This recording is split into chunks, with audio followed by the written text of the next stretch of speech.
इस गांव में एक शिवदत्त नाम का आदमी था। जब तक वो किसी भी अतिथि को भोजन नहीं करा देता तब तक वो भी खाना नहीं खाता था। और जब कोई अतिथि उसके घर खाना खाने आता तब वो उसे बड़े ही प्यार से खाना खिलाता और अतिथि के जाने के बाद ही वो खाना खाता। लेकिन उसी गांव में एक बहुत ही क्रूर जमींदार रहता था जो लोगों को सजा देने के लिए बैलों की तरह खेत जोतवाता था और लोगों के माफी मांगने के बाद भी वो उसे नहीं छोड़ता। पर एक दिन शिवदत्त के ऊपर एक संकट आ पड़ी और उसे मजबूरी में एक लड़की से शादी करनी पड़ी। लेकिन ईश्वर की मर्जी समझकर शिवदत्त ने वो शादी भी कर ली। फिर उसने पत्नी को खाना बनाने को बोलकर अतिथि का इंतजार करने चला गया और फिर अतिथि को खाना खिलाने के बाद दोनों पति पत्नी खाने के लिए बैठ गए। एक दिन शिवदत्त जंगल से लकड़ियां काटकर लौट रहा था। तभी एक बूढ़ी दादी ने उससे लकड़ियां मांगी। तब उसने सारी लकड़ियां बूढ़ी दादी को देकर खाली हाथ घर लौट गया। लेकिन घर में खाना बनाने के लिए कुछ भी नहीं था, इसलिए उसने पत्नी को कल के बचे हुए साग को निकालने के लिए कहा। तभी भगवान खुद अतिथि बनकर शिवदत्त के घर गए। तब शिवदत्त की पत्नी ने साग परोस दिया, इसीलिए वो खुशी से खाकर वहाँ से चले गए। लेकिन उन्होंने जिस थाली में खाई थी उस थाली में कुछ भी रखने से वो बढ़ जाती थी।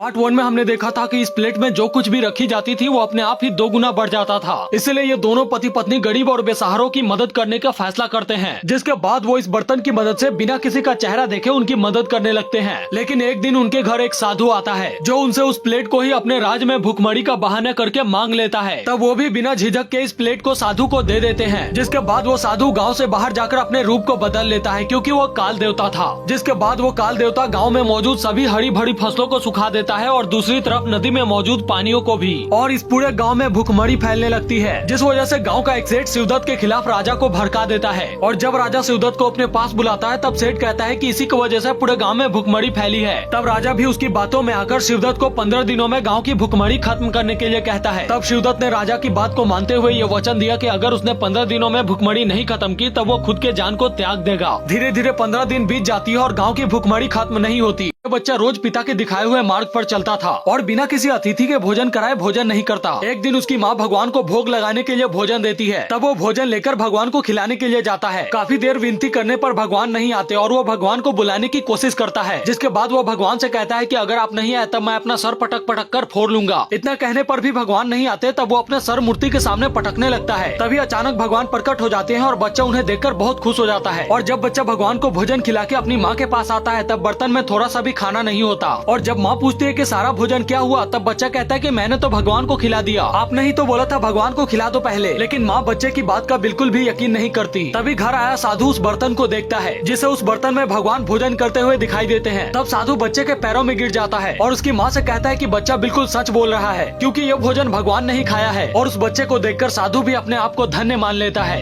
एक साधु नदी किनारे तपस्या कर रहा होता है। तभी वहाँ पर घूमने आया एक मनचला राजकुमार पत्थर मारकर सभी जीवों को परेशान कर रहा था। और जब उसने देखा कि साधु कुछ खा रहा है तब उसके मन में शरारत जगी और उसने साधु के भोजन पर पत्थर मारकर उसे नीचे गिरा दिया। यह देखकर साधु क्रोध में आ गया और उसने राजकुमार को श्राप दी कि आज के बाद से वो जो कुछ भी खाने के लिए उठाएगा वो मिट्टी में बदल जाएगी। फिर श्राप देकर वहाँ से चला गया। साधु का श्राप लगा या नहीं ये चेक करने के लिए राजकुमार ने एक केला उठाया। तब देखते ही देखते वो केला मिट्टी में बदल गया, जिससे राजकुमार की अकल ठिकाने आ गई। इसीलिए उसने अपनी गलती के पश्चाताप के लिए साधु के पैर पकड़ लिए और राजकुमार के काफी गिड़गिड़ाने पर साधु को उस पर तरस आ गई। तब उसने राजकुमार को इसका तौर बताते हुए कहा कि अगर कोई बांझ महिला तुम्हें दूध पिलाती है तब जाकर तुम्हारा श्राप खत्म होगा। उस दिन से वो राजकुमार भूखा प्यासा भटकता हुआ एक गांव में पहुंचा और एक हवेली के बाहर गिरकर बेहोश हो गया। उस हवेली में एक शिवदत्त नाम का बहुत ही दयालु इंसान रहता था और उसने राजकुमार को बेहोश देख उठाकर अपने घर में ले गया। पार्ट 3 के लिए कमेंट करें।